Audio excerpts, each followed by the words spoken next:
A Sterling Hitchcock wild pitch allowed Andrew Jones to score. Arizona 5 in the first on those 3 home runs. Gonzalez, Williams, and Durazo. It's 6-4. Arizona leads Pittsburgh, bottom of 7. Larkin scoops, throws. They just did get the speedy Martinez. Well, the Reds had 2 infield hits, parlayed it into a run. The Expos almost did the same. We're going to the bottom of 8. Dimitri due up first. Can the Reds push one across? Dimitri's on. Here comes Casey. 23rd double for the Reds left fielder. Here's Sean, who's 0 for 3. Flied out, popped out, and hit into a double play. There's a strike from the left-hander Klein. Klein heated up the whole last inning, was not used. They bring him in this inning to turn Dimitri around, but that backfired. Now let's see if Casey can get this go-ahead run in. Sean's average to 336 after the 0 for 3. Fights off a pretty good pitch, and it's 0-2. Klein is pretty tough on left-handed hitters, holding him to about a batting average of around 200. Coming after you with a fastball and a hard slider right there. That ball got right in on Casey's hands.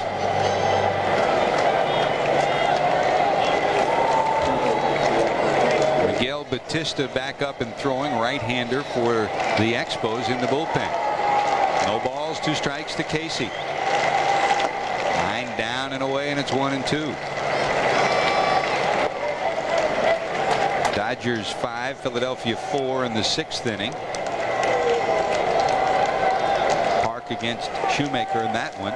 At Milwaukee, San Francisco still leads 4-1 in the 5th inning against the Brewers. Kent, Burks, and Bonds each have homered there. Casey waves at it, and Sean is punched at. An 0 for 4 day for Casey. And against 3 different pitchers. The last 3 outs that Sean Casey has made have come off breaking balls after flying out on the fastball the first time up. Now here comes Larkin. They will walk him intentionally with 1 out. Does 2 things. Number 1, it disposes of the Reds' best hitter with runners in scoring position, and it sets up a possible double play that could end the inning with Taubensee coming to the plate. Eddie's in the on-deck circle. Well, Klein, like Danny Graves, is a ground ball pitcher. In fact, he's given up just about the same ratio of ground balls to fly as has Danny Graves. So you have to go with the percentages. You're Felipe Alou.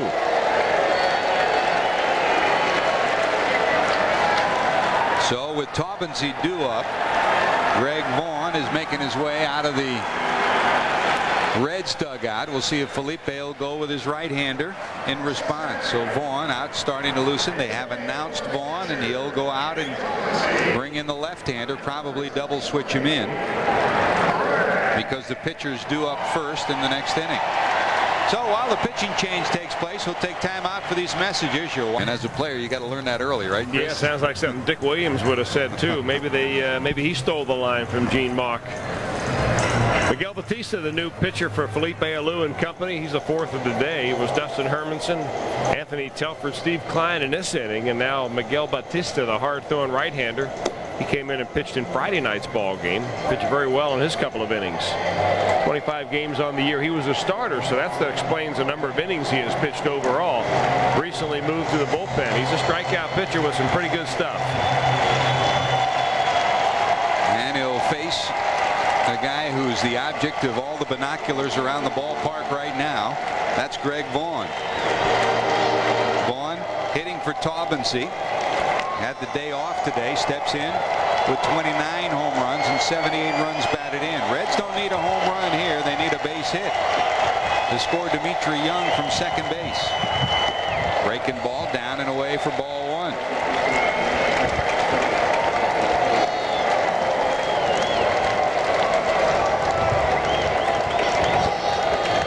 Orlando Merced double switched into left field. He'll lead off the next inning. White moves to center. Guerrero is over in right field. Martinez has left the game. That's That's where they want to stay to Vaughn, but the breaking ball's away. Well, too anxious up there. Greg Vaughn thinking he's going to get a strike in that situation, and you would normally think so. But Batista just trying to stay away from him with the slider. That's where they like to stay, down and away, but make him throw strikes. Vaughn 0 for 4 against Batista in his career. Ball and a strike to Greg. On the corner, another strike. It's 1-2. Nicely placed right there.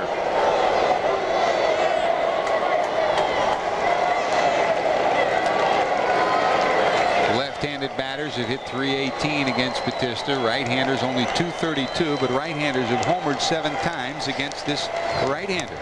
Check swing, but fouled off. Got to remember that a lot of those numbers, you know, were from Batista when he was a starting pitcher. A lot of times you see a guy 2 or 3 times in a game, it gives you a better clue. But for Vaughn, he's seeing him here. I think he saw him on Friday night, but now he's seeing him here again today. Sometimes as a reliever, you bring out different stuff, and definitely a different philosophy. 1-2 to Vaughn. 2 on, 1 out. He got him. Is retired. There's your second strikeout of the inning. 2 away, and another look at the first strikeout for Batista. Breaking ball, breaking ball, breaking ball, fastball, and this boy gets on him right now. That's a kind of a getaway fastball right there that had a little bit of a hump to it.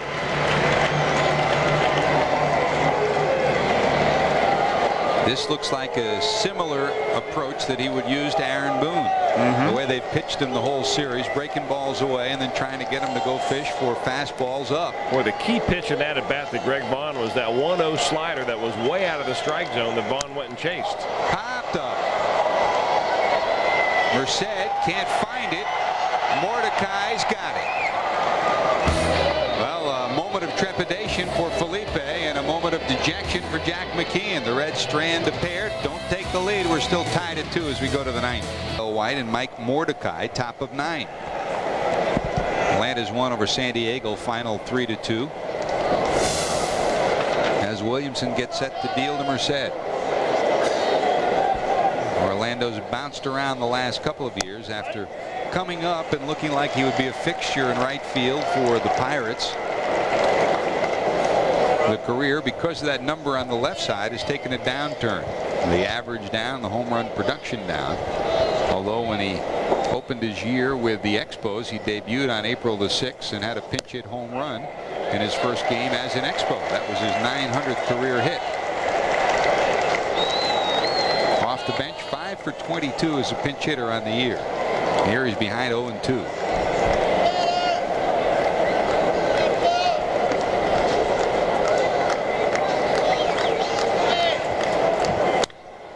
Drilled right at Pokey, gobbles it up.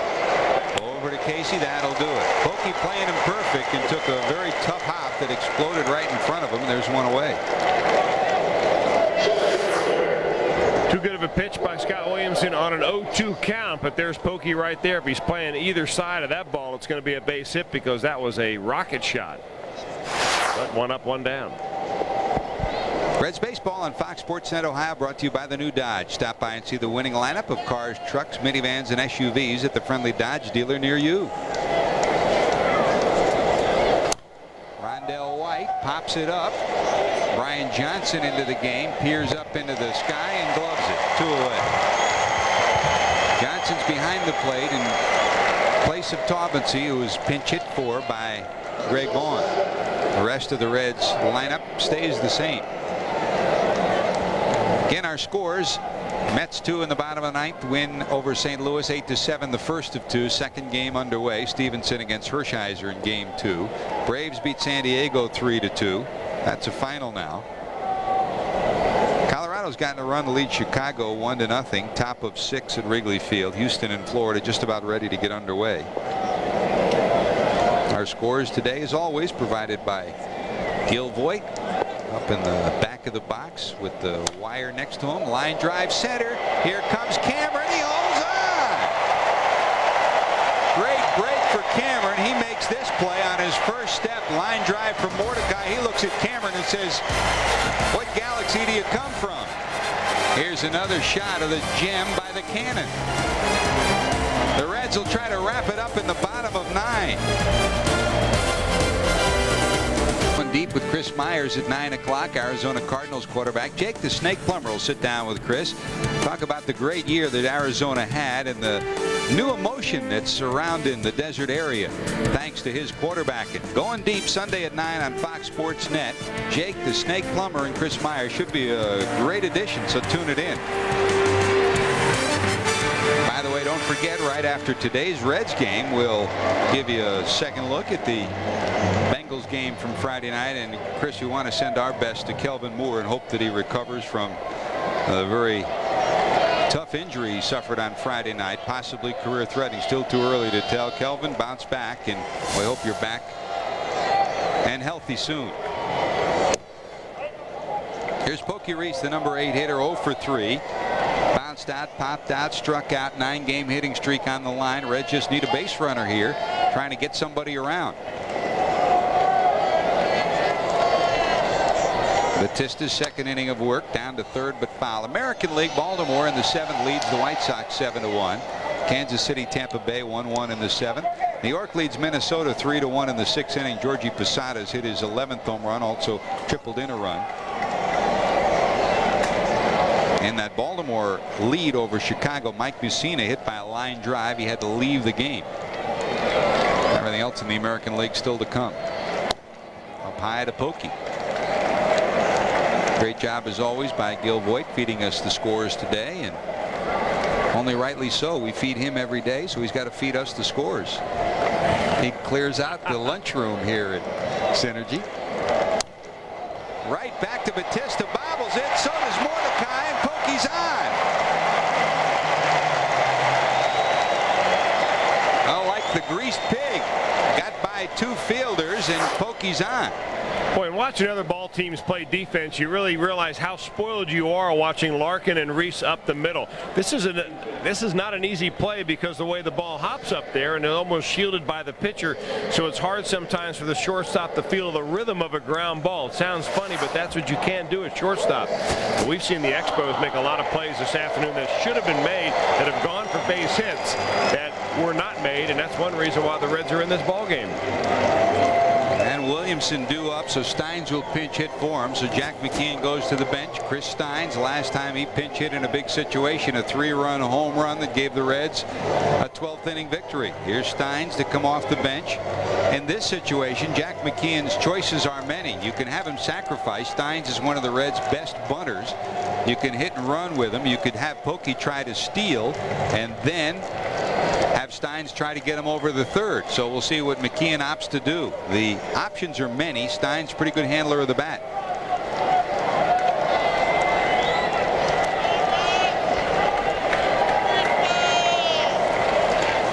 They threw over just to see if Steins would square. He did not show any indication that he was bunting there.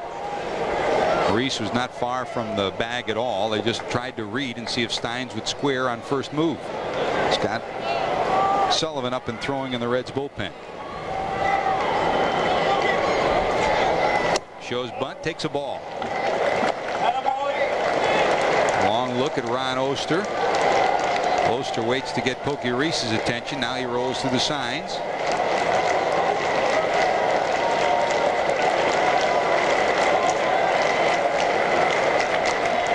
Andrews a 1/3 of the way in from 3rd.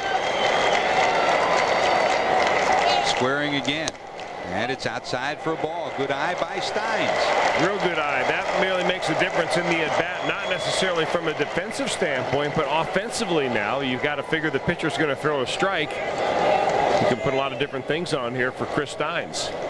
Possibly a hit and run, a much more serious lead that last pitch for Pokey Reese at first base than the first pitch. 2-0, Batista to the stretch. Swing in, fouled off. The hit and run was on, and Pokey was off and running. Boy, he had a big jump.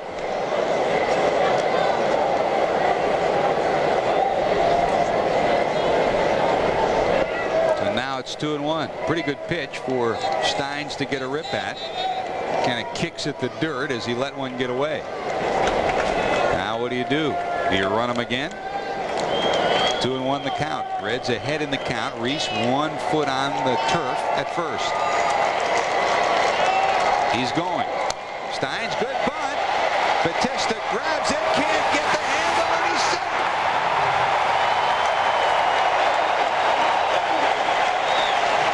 Well, the Montreal Expos are a team with some talent, but when you have more errors than anyone else in the National League, you are last in the league in defense. It catches up to you. That's what Felipe Alou has seen all year. Here's another example. This is a play in which it's a good bunt by Chris Steins. Can't take anything away from Steinsy right here, but the pitcher's got to come up. Hey, he's got all day long to make this play. There's no reason to go down there with just one hand. You scoop that ball up into your glove using both hands. You come up and you get the easy play at first base, then go about your business. That'll go as a base hit for Steins. Very generous. They're giving him a hit, so it's first and second. Now here's Cameron. Is he bunting?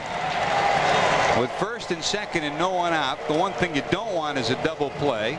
Cameron pretty good bunter, and the way this alignment is, Cameron more comfortable really bunting down the first base line, but you want the third baseman to be forced to field it. The decision, Cameron's here with Vidro so close to the bag at second. If he gets the ball past the pitcher to the right side, he may even drive in a run. Well, you don't have to worry about that here. You've got some guys coming up that can drive the run in. Cameron has to get that ball down the third base line firmly to make the third baseman field it. Here's a ball. And where Batista's trying to throw the ball, which is high and away, sometimes that's a little tougher to do. Just put the angle on the bat and make sure it goes down the line. Cameron looks at Oster. Runners first and second leading off. Good speed on the base path, so ahead in the count. Don't be surprised if the Reds try to do something if Batista doesn't look the runners back.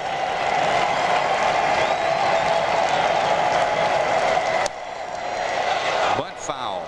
It's a ball and a strike. Boy, I don't understand that strategy by Mike Cameron. It went foul, no harm right there, but you're possibly bunting into a trap if Fulmer, the first baseman, is charging hard enough on this AstroTurf, a one hopper to him, and you've got a forced play at third base. Of all the bunts we've seen from Cameron this year, Chris, I'd say 85% of them have been to the right side, either for a base hit or for a sacrifice. Yeah, but in the sacrifice situation like this, the first thing they teach you, make the third baseman field the ball. But it's not so much what you're taught, but it's what you're scrambling for right here. And Cameron's never exhibited the ability to get it down to the third base line on a consistent basis. That's one of the strange things about Cameron. He's got great bunting ability, and as yet that's one part of his game he hasn't tapped as yet. He should be able to get the ball down the third base line consistently. I've always thought a guy that gets 400 at bats at big league level ought to be able to do a whole lot with the bat when it comes to bunting that a lot of them can't do. 2 balls, 1 strike. Need a sacrifice here. It's a strike on the outside corner. We'll give Batista credit. He keeps nipping at that outside corner, making it more difficult for Cameron to get the ball down the third base line. Mike can't do it. It's 2-2. Now what do? Do you leave the bunt on? Do you take it off?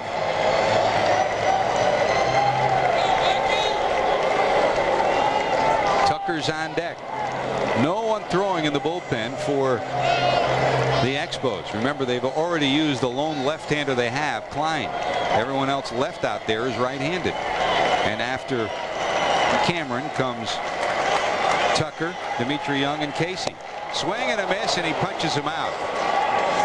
So the inability to get the bunt down not only doesn't get the runners over, but creates a situation where a double play can end the inning. Well, second strikeout for Miguel Batista. He just blows this one right by Mike Cameron after throwing him a couple of pitches down in the strike zone that were buntable. Unable to get it down. That is very costly. You just wonder how costly. Batista's second strikeout. Now 1 out, and here's Tucker. Well, with the right-handed batter up, a possibility that you would steal the 2 runners. Now with the left-hander up, very improbable you do that. So 1 out. It's up to Tucker to get a base hit and get the runners over. Ground ball to the right side. Vidro's at double play depth, and Fulmer's playing behind the runner at first, so they're going to try for 2.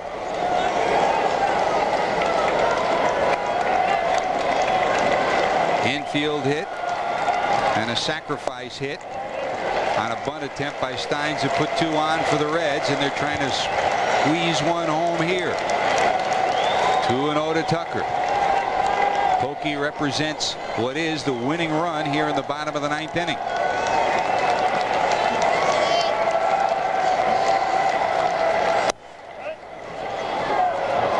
Give Batista credit. He's been aggressive here in this situation, and it's 2-1.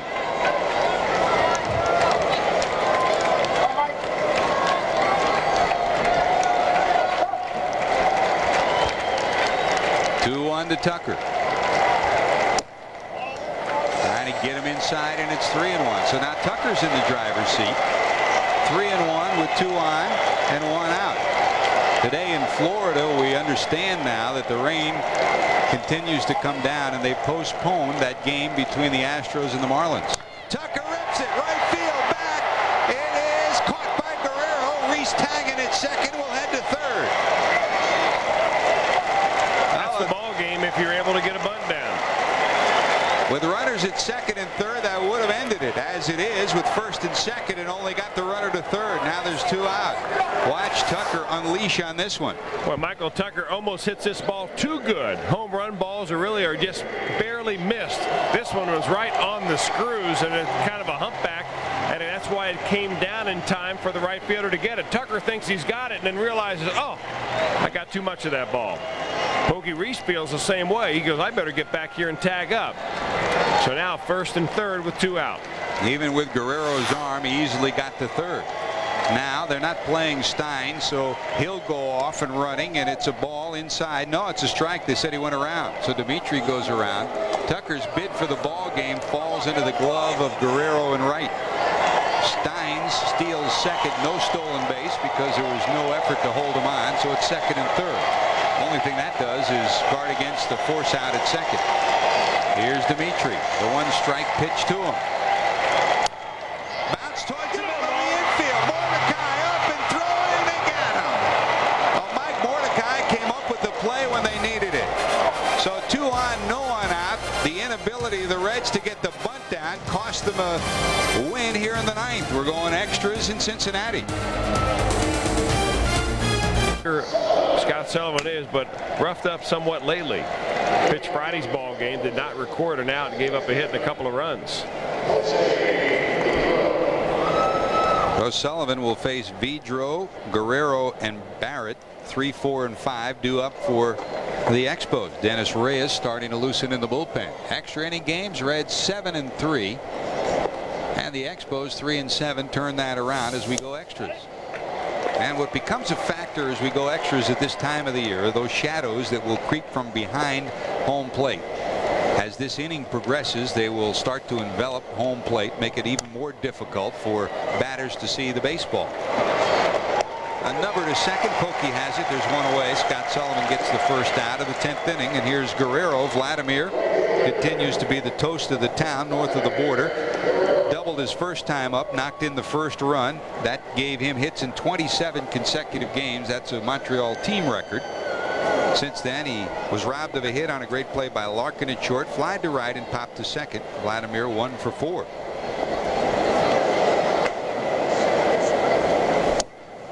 Down and away for a ball. Urbina's up and loosening in the bullpen. Now that when you're on the road and you have your closer, there is no situation where you talk about the save concept. You use whoever you got, and Urbina's out there. Well, remember, when you're on the road playing extra innings, every time your team fails to score, you've got to record 6 outs to get a win. So Urbina down there, he's the best they've got left. Well, he was the best when they started, too. Vladimir looking to end it with a swing there, give his club a lead. Fouls it off. It's 1-2. You talk about how not to pitch Vladimir Guerrero. He doesn't get jammed very often. Take a look at that bat. That's been around a little bit. Got a little pine tar, some rosin on there. Usually a bat that's got that much buildup has become a favorite. Waves at it. They're calling it a foul ball. Johnson tried to pine tar. That's about all that you'll get off that bat. He stays alive. 1-2. Good idea by Sullivan, though. I mean, take a look at that bat, though, when you get a chance here. Look what you can see, that white mark on it. That thing goes up there. Right Pretty field. good. Tucker can't find it. Now he locates it, and he has it. Boy, interesting day here at the ballpark today, George. We've seen all outfielders, left fielders and right fielders, lose the ball off the bat. There's the shadows we talked about. So 2 away. And here's Michael Barrett. Barrett entered the game as Tucker's got the shades on now. The toughest field right now is left field, the way the sun is. Barrett pops it up. It'll be out of play, though, for strike 1. Barrett entered the game when Chris Widger singled his first time up. Expos scored both their runs in the first inning against Ron Vallone. A double to right by Mordecai, and then with 2 outs, Guerrero doubled in a run to make it 1-0. Barrett singled in a run to make it 2-0. He slipped trying to round the base at first and jammed his knee and left the game with a sprained left knee. And Barrett's been in since. 0-2 for Sullivan.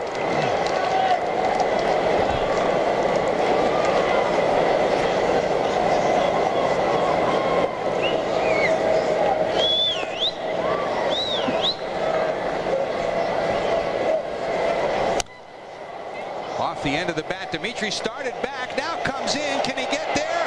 No. Going to second is Barrett. It'll go as a 2-base hit. Now, we talked about left field being the toughest field, looking into the sun. Right off the end of the bat, Dimitri's first step was back. He was dead right there. Couldn't recover in time. The ball drops in front of him. Now the go-ahead run is at second base with 2 outs. A big swing and just an easy pop-up right there. Dimitri, you see how deep he's playing anyway. You're preventing against the double. And he can't make up with it with the speed that he's got, and their ball will fall in there in an easy double. So here's Sullivan against Shane Andrews. Andrews 1 for 4, 1 for 3 and a walk on the day. Slider outside for a ball. Mets beat St. Louis 8-7 in the first. Second game. Cardinals lead 1-0 in the third at Shea. Atlanta beat San Diego 3-2. Arizona's beaten Pittsburgh 7-5. LA leads Philadelphia 9-7 in the 8th, and San Francisco leads Milwaukee 5-1 in the 7th. Uh-oh, into the corner. This will score the go-ahead run. And Andrews chugs into second with a 2-base hit. So the misjudged fly ball. The Reds lost a great opportunity in the bottom of the ninth, not getting the bunt down, and now here in the 10th inning, the double, and a genuine double by Andrews, and the Expos have taken a 3-2 lead. Andrews has been a Reds killer throughout his career. Over .330, a career average against Cincinnati, and he comes up with another one here.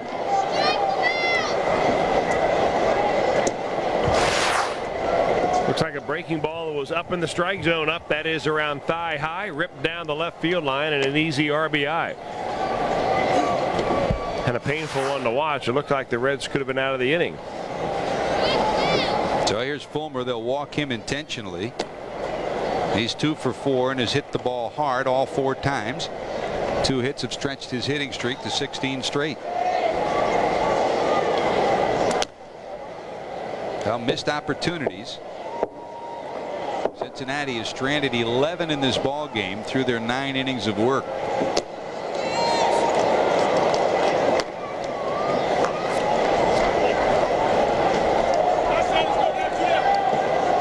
So 2 on, 2 out.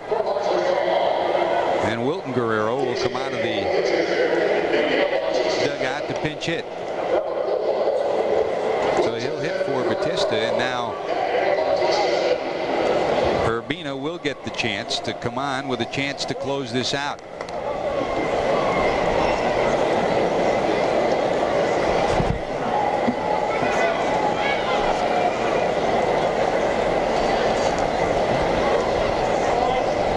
Wilton steps in at 304, no home runs, 19 runs batted in.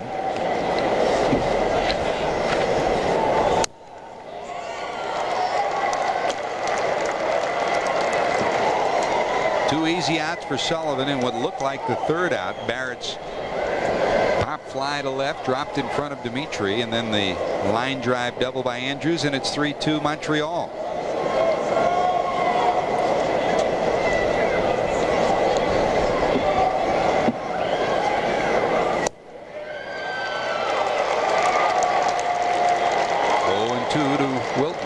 A year ago this week that Wilton Guerrero, Vladimir Guerrero, started a game against Brett Boone and Aaron Boone. The two Guerreros homered. Brett Boone homered. Aaron was the only one of the four brothers who didn't.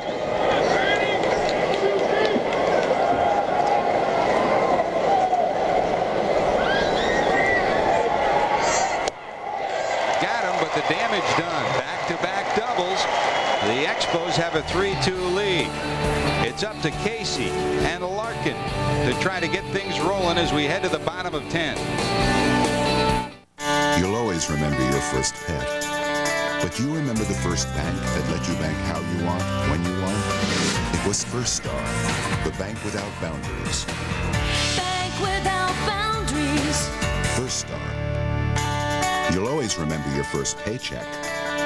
But you remember the bank that helped you start your first business? It was First Star, the bank without boundaries. Bank without boundaries. First Star. Are you ready to hit the road? Ever wish the world were more solid under your feet? When the going gets tough, is a driver's seat the only seat for you? Are you ready for something you've always wanted? Then get to the Pontiac Hit the Road Summer Sell Down for 0% APR financing or $1,000 cash back on any solid 99 Grand Am. Hit the road for Pontiac driving excitement. See your dealer today. What are you waiting for? Reds fans, stay on top of what's going on with your team on Fox Sports Net Ohio with Real Reds. It's going to be Gar! Host Jeff Picaro and co-host George Grant and Chris Welch keep you up to date with in-depth interviews with Reds executives and players. Woo! Catch it all on Real Reds all season long on Fox Sports Net Ohio. Brought to you by AE Door, where they sell the best and service the rest. The home half of this extra inning is brought to you by Homewood Suites Hotels. Follow your instincts. Find your way Homewood. Well, the guy you did not want to see this afternoon, Uget Urbina, comes into the ball game. He's third in the league in saves. He's got 29 of them, Urbina does. A hard-throwing right-hander with a devastating slider. Tough character for the Reds to come up and try to get a run off of. He picked up save number 29 on Friday. 55 games, 357 earned run average. Look at that, 78 strikeouts in 58 innings. That's the definition of overpowering. And he's been at his best in the last couple of weeks. His last 11 appearances, he's 1-0 with 9 saves, and his earned run average is over 1. Here's the save leader number board. Billy Wagner ahead of everybody with 32. Urbina with 29. As we head into the final 5 weeks of the season, Sean Casey will lead it off. Casey an 0 for 4 day. Casey, Larkin, Johnson due up. Sean 1 for 1 against Urbina. High into left field. McGuire into the game now in left, makes the catch, and there's one away. So one pitch, Casey's retired, and not very often this year you'll see an 0 for 5 for Sean Casey. That's what's on the right side of the score sheet for him today. Here's Barry Larkin, 1 for 3 in his career against Urbina. Well, you start a day, if you're playing the Astros, saying you don't want to get to the 9th or extra innings facing Wagner. And if you're playing the Reds, you don't want to face Williamson. And against the Expos, you don't want to let this guy get on the mound with a lead. And that's what he has here in the 10th. Well, there's two guys, two all-star caliber players on this ball club year in and year out. And this guy is one of them. Uget Urbina, since he's been moved to the bullpen, he has been outstanding. Barry takes it down and away, a ball and a strike. And we've talked about Vladimir Guerrero enough.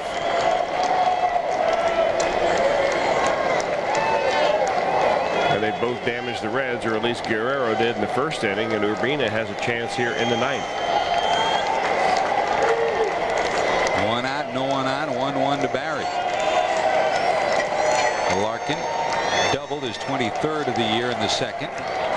flied out twice and walked. Fouled off, and it's 1-2. Urbina has a distinction of being the first major leaguer to ever pitch in the big leagues with the initials UUU. But that's not a distinction in his own house. In fact, he's got two brothers who also share the same initials. Uget's real name or full name is Uget Ertain Urbina. His brothers, Ulysses Utah Urbina and Omer Ulysses Urbina. At home, they just say you, me. No, you. Here's the 1-2 to Larkin. Down, 2-2. Signed by the Expos out of their developmental school at the age of 16. As we headed towards the July 31st trading deadline, his name was one of those bandied about as a possible tradee from the Expos who are going nowhere this year.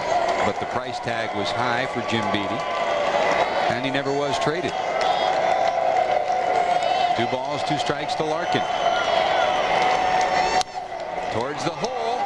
Mordecai can't get it. Larkin's on. Now the wheels turn for Jack McKeon. Do you steal with Barry Larkin with 1 out and Johnson coming to the plate? Do you give Johnson a couple of pitches to give Larkin the chance to steal? Do you hit and run with him? Do you sacrifice with him? Johnson, not one you would expect to sacrifice with, so the alternatives here would either be hit and run or steal.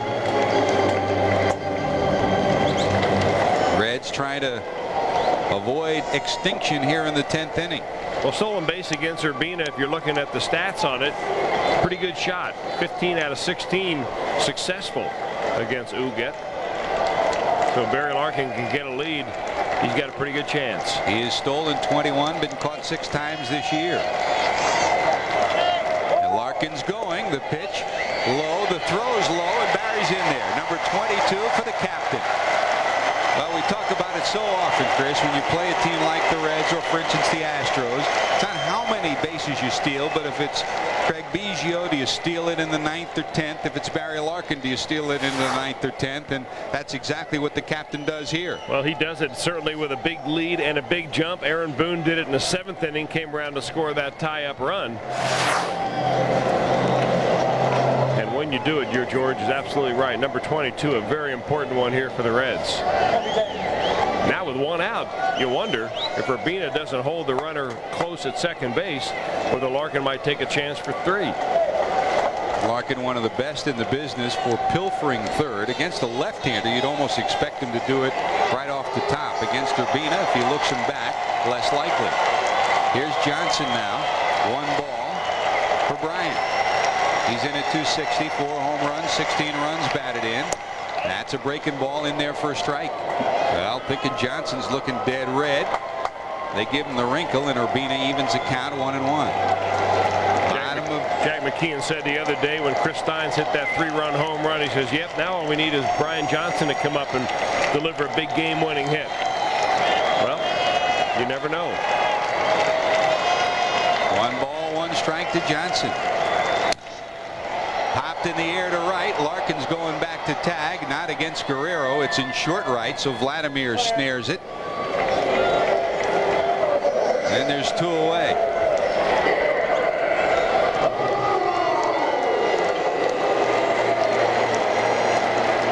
So it's up to yesterday's hero, Aaron Boone, who hit a grand slam to give the Reds a lead in a game they eventually won 9-3.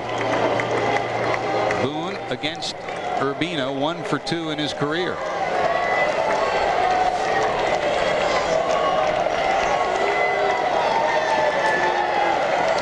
Three runs, 11 hits for the Expos, 2 runs, 10 hits for the Reds. Houston's already been washed out today. The Reds started the day a game back of the Astros. Larkin's going. Pitch squirts away from the glove. Larkin turns and will hold at third. Oh, baby. Barry was thinking coming all the way. If that had glanced behind Barrett, he was heading home. Well, the captain's saying, let me take it into my own hands here. You know, he gives Urbina a little bit of a look like he's going back to second base, and then he decides to go. Most times a runner will steal third base. They kind of get that walking lead where they've got their momentum going. But he's thinking 3 if that ball goes back to the screen. And he's 90 feet away from tying it up. 2 outs. Boone at the plate. Now, anything that squirts away from Barrett, you know Larkin will be coming. Line drive, center field, base hit. Here comes Larkin. It's a new ball game. What a year for Aaron Boone.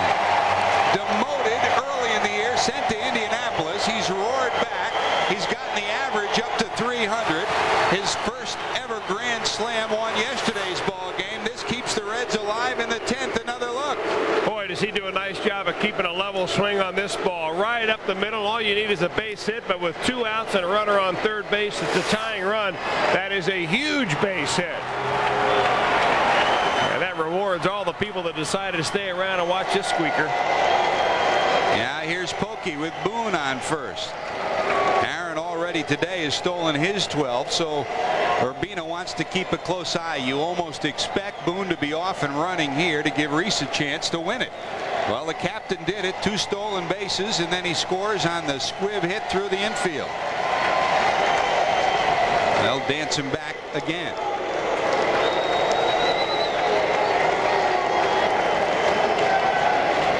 That's what's great about this game.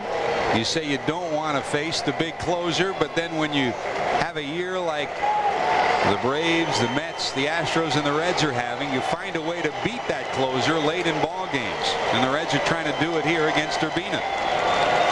Short lead for Boone. He's not going. He bluffs with 2 steps and then heads back. It's ball 1. Pokey.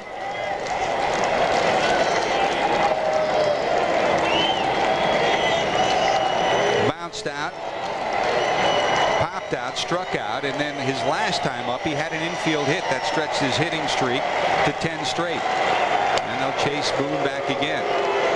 They're not really getting any closer at picking Aaron Boone off. I'm not so sure why Urbina's having such a preoccupation with him over there, unless he's getting called from the dugout to throw to first. No one up in the bullpen for the Expos. It's Urbina's game right here in the 10th. All it does is increase the odds of throwing it down the right field line.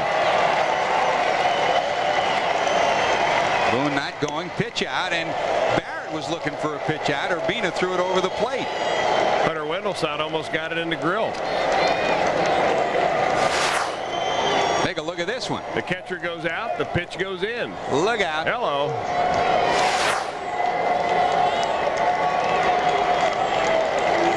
So now it's 2-0 to Pokey. Mark Lewis is sitting in the on-deck circle for the Reds, with Williamson due up next. Boone not going. Pokey swings and misses for a strike. It's 2-1. Pokey lost his little protective glove right there, that little Velcro stick-on that protects his hand. Remember, he got hit in the hand in Los Angeles and missed quite a few days, missed almost 2 weeks of baseball. And where's that pad up there? He can choose the soft one or the hard one. 2 balls, 1 strike. Boone going, fouled off by Pokey, and it's 2-2. Well, this is where it becomes so difficult at home plate. The shadows now have enveloped home plate, and especially when you get someone with the velocity of Urbina. You know, it's disturbing when it's like that, George, but a hitter makes his mind up really almost as the ball leaves the pitcher's hand. When that shadow now begins to envelope the pitcher's mound in the dirty area, that's when it really gets tough. We're about 5 minutes away from that. Boone's going, swing and a miss. Reese is punched out, but the Reds have prolonged this one. Barry Larkin, infield hit, 2 stolen bases. He scores a tying run. We will live for another. We're going 11 in Cincinnati. Tie. America's newest tire store has just the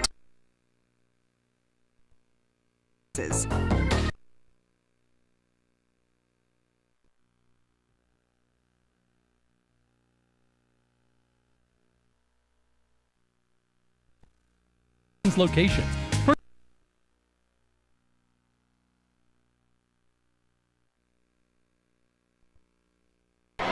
Reese at second and Casey over at first. Johnson behind the plate for Scott Sullivan, who goes into his second inning of work. Sullivan got the first 2 outs of the 10th. A bloop double by Barrett put a runner at second. Andrews doubled him home to give Montreal a 3-2 lead, and then Sullivan got out of the inning with a strikeout. Here's McGuire for his first at bat. He came into left field last inning. McGuire against Sullivan here in the 11th.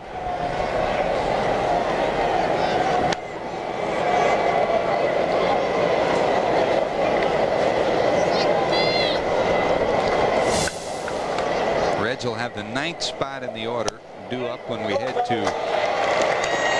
the bottom of 11.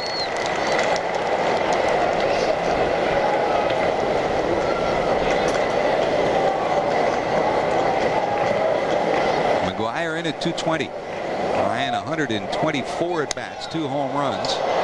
Skied this one to right center field. Cameron trying to get an angle on it. He does. Good job by Mike Cameron.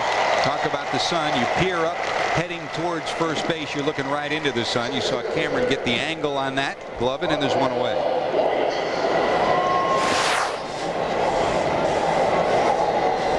You know, even those polarized glasses you wear out there sometimes don't cut the glare down when there's no clouds in the sky. Very few clouds this afternoon. You look up there looking for that ball. It's in these kind of days, George, when you take your eye off the ball one time, that's when it's tough to get it again. Here's Rondell White against Sullivan. There's a strike. Rondell popped out, reached on an error, bounced back to the pitcher, fly ball out, and a pop out to the catcher. Added up, an 0 for 5 afternoon. There's a strike. Well, Sullivan, Chris, looks like he's got the best stuff he's had since that long layoff. He's come back a couple of times and shown flashes of it, but today it appears he's got movement on that fastball again. Well, here's a guy with 86 innings under his belt out of the bullpen. You have to figure he has done very well when he gets a lot of work. But we've seen that over the years, George. The more work he gets consistently, that is, the better he is.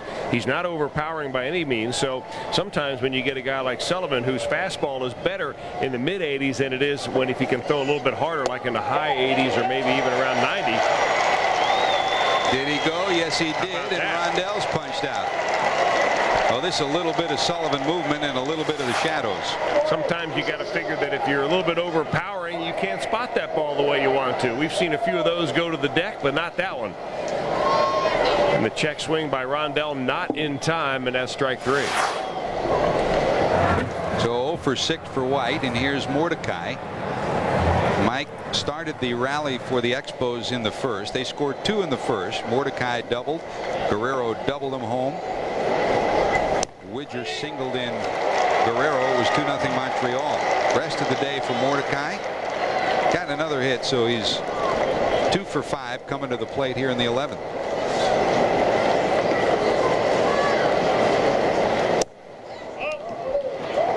Reds head to Atlanta after the ball game. The Expos head home. Cincinnati 6-3 homestand, trying to conclude a homestand where they win 7 of 10.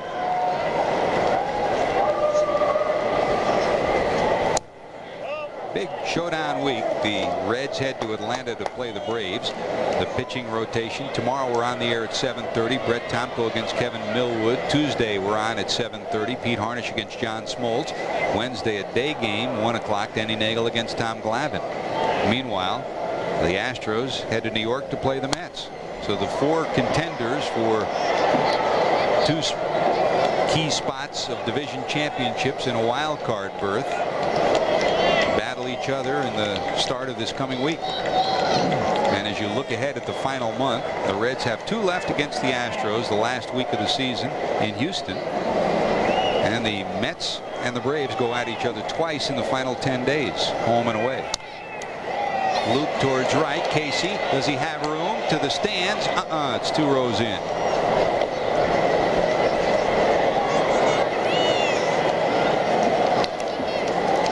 Long afternoon of baseball for number 21, and both of these ball clubs trying to close it out here in the 11th. We are tied 3-3.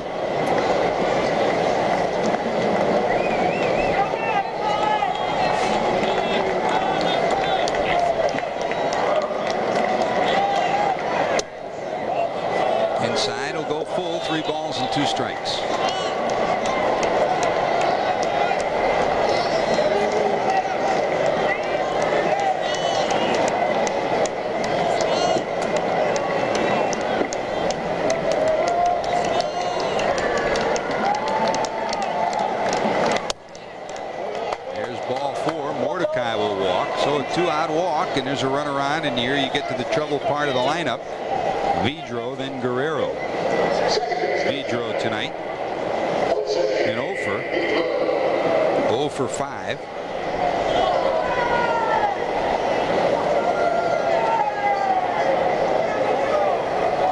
Casey will hold Mordecai down at first.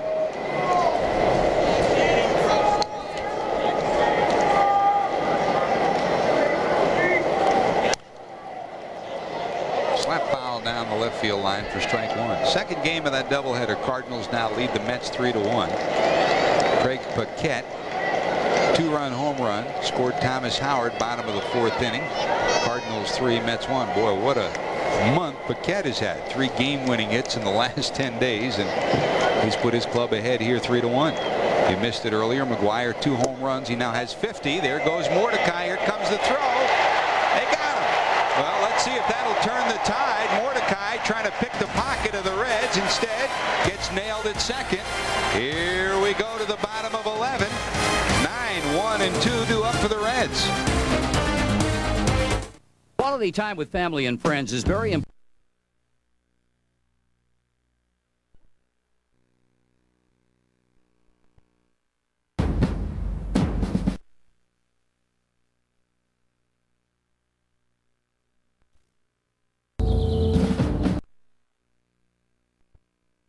Throw by Johnson to end the inning. It looked like it was a delayed steal right there, George, where on a delayed steal you have a situation where the runner's trying to pick the pocket of not necessarily the catcher but the middle infielders. But there's Barry Larkin coming over in time, and out by a long shot is Mike Mordecai.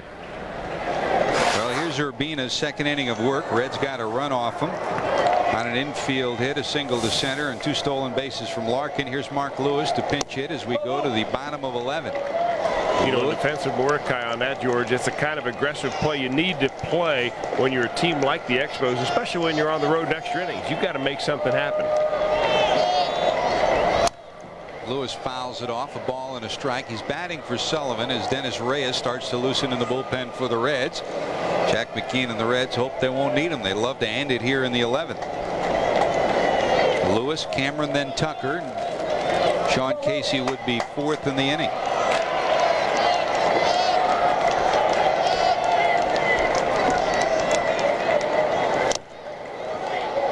Fouled off and held on to by Barrett. 1 ball and 2 strikes. Mark in at 267. He's got 4 home runs and 20 runs batted in.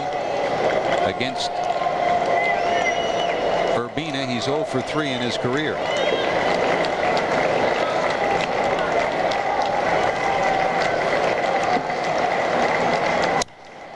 On a line to center.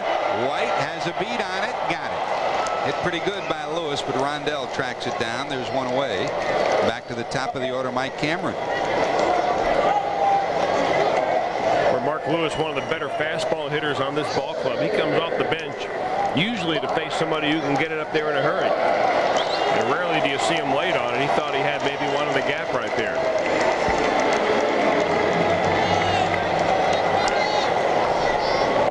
Here's Cameron. In the bottom of the 9th, the Reds had the first 2 runners on. Pokey Reese an infield hit. Stein's trying to sacrifice. Beat it out for a hit. The Reds had first and second. Cameron could not get a sacrifice bunt down. Wound up striking out. Had he gotten the bunt down and the runners advanced, Tucker followed with a line drive to the warning track and right. That would have scored the winning run.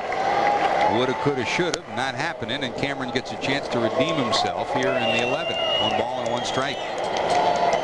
And you know that that is in the forefront of his mind. Sometimes maybe trying to get him to do a little bit too much. What a great addition he's been for the Reds this year. Tremendous defense in center day in and day out, and he's provided a spark wherever he's been in the lineup.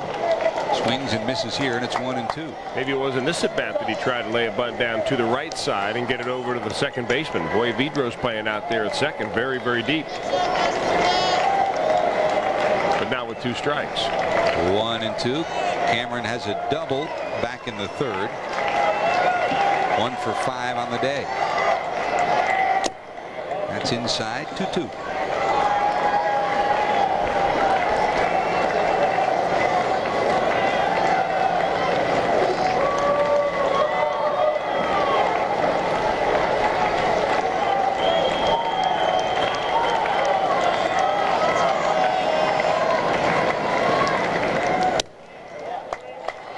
Inside 3-2. You would expect this would be Urbina's last inning. Very seldom would you see this closer used for more than 2.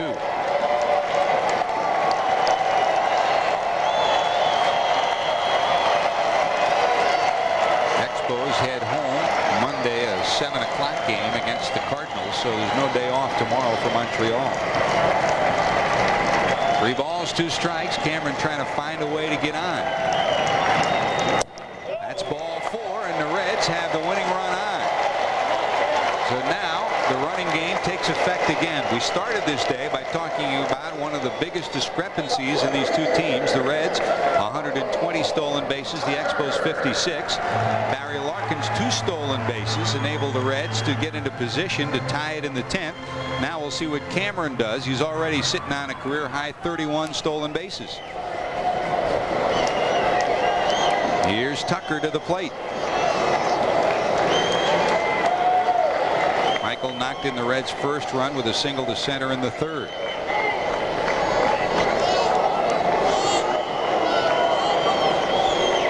Off Batista in the 9th, he hit a blistering line drive to right. Short lead for Cameron as Urbina comes to the set position. They'll toss over there and almost thrown away. Good job by Fulmer. Well, I talked last inning about Urbina's preoccupation with the base runner. That time it was Aaron Boone he threw over a couple of times and throws over hard too. He just doesn't lazily throw the ball over there to give you a warning shot over the bow. He's trying to pick somebody off. I'll go over there again. Now there are some players when the game gets tighter they get looser. The guy at the plate, Michael Tucker, is one of those players. He has a way to turn his intensity up a notch but not get tied in doing it. He's come up with big hits for Atlanta when he was there and for the Reds here.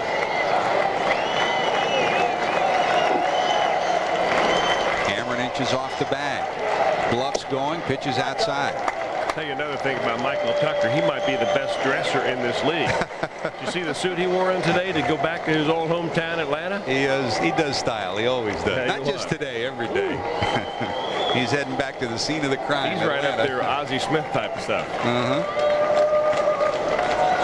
1 ball to Tucker. A little bit bigger lead now for Cameron. 1 foot on the turf. He's going, gets a good break, and it's popped up. Will it carry into the seats? Yes, it will.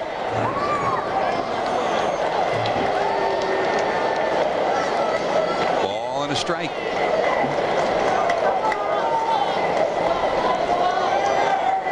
Cameron had a great break, had the base stolen, but Tucker thought he had a pitch he could do something with.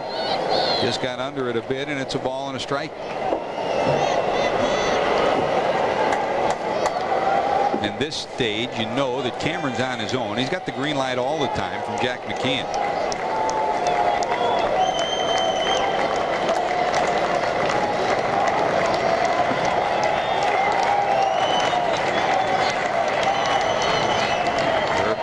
Set. Cameron 1 foot on the turf again. Not going this time, and it's down and in for a ball. 2-1.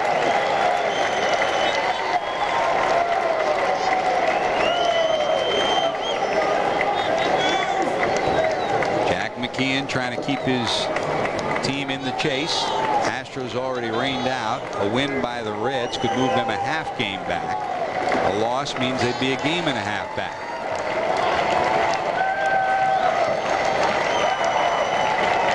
Cameron not going. Pitch, base hit, right field. Cameron takes the turn. He's heading to 3rd. Here comes the cannons, and there's the throw. It's cut, and Tucker just gets back. Good job, Michael Tucker. Not only the base hit, but with Guerrero throwing, and you know Cameron's going to 3rd. Most players would have been picked off rounding 1st, but Tucker gets back. Here's another look. Give some credit to Davey Collins on this. He goes over this kind of stuff all the time. Don't become an easy out on the back end of a play. And that strong arm by Guerrero right there, the cutoff to get back, get back. There's Davey Collins. He'll help the umpire out with the signal too. Bang, bang. Mike Cameron all the way. He's figuring, hey, I don't care who's out in right field. You've got to catch my wheels, and very few can do it. So now the wheels turn. First and third, one out. What do you do with Tucker at first? Do you send him with the infield in?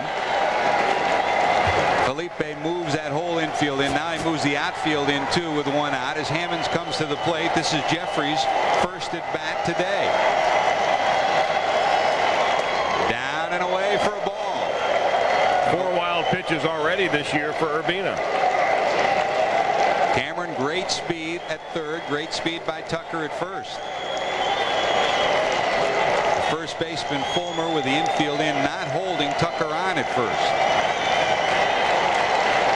That run at first doesn't mean anything. The only thing that means something would be a force at second, but the key batter here is Hammonds. Down for a ball.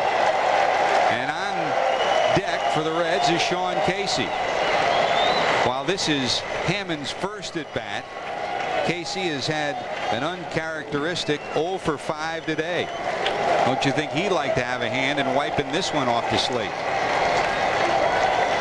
Hammonds has come up with big hits for the Reds in his second season in Cincinnati. There goes Tucker, pitches away.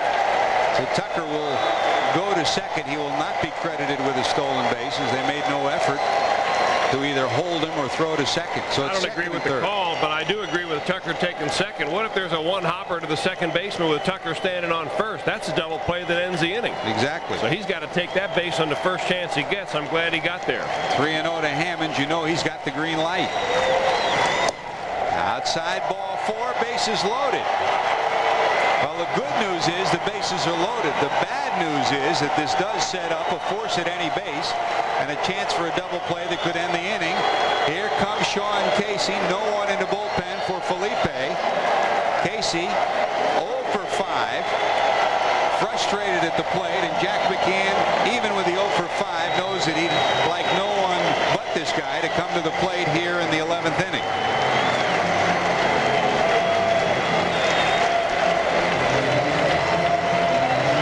Casey today bounced into a double play, fly to left, rather bounced into a double play in the 6th.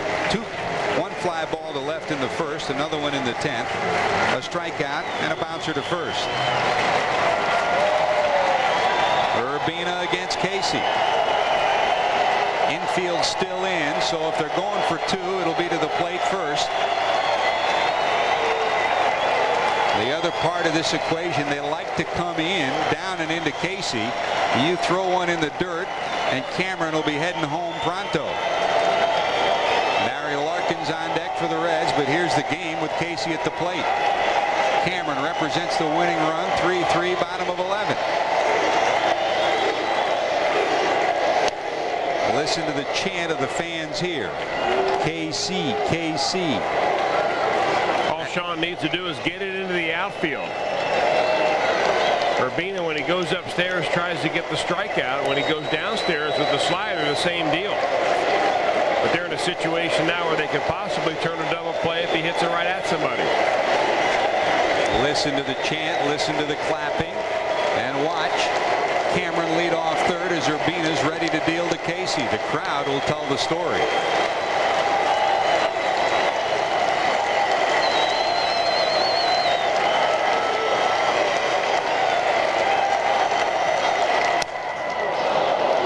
In on the hands, fouled off again, 0-2. You know, George, we talked about the shadows. Well, the few clouds that are there, one of them apparently has gotten in front of the sun, has really diminished that shadow effect on the field right now. Not nearly as bright and dark as it was, and it's getting to the point now it would be very tough to pick up Urbina if that sun comes back out. No balls, 2 strikes to Casey.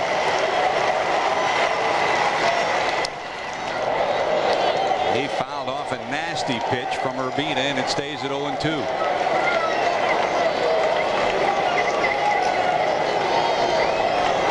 Well, 2 guys who are at the best of what they do. One a closer, the other a hitter who's led the National League in hitting for 54 days this year. Even though his average has dipped to 335, Sean Casey says it clearly and sincerely.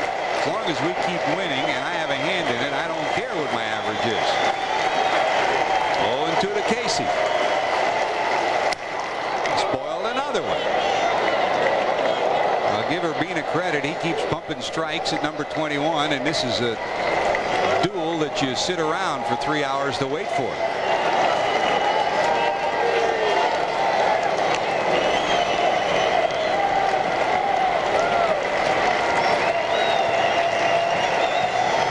Been a pick your hero year for the Reds. Every night a different player. A pitcher, a batter, a defender. Right now it's in the hands of number 21. 3-3, bottom of 11.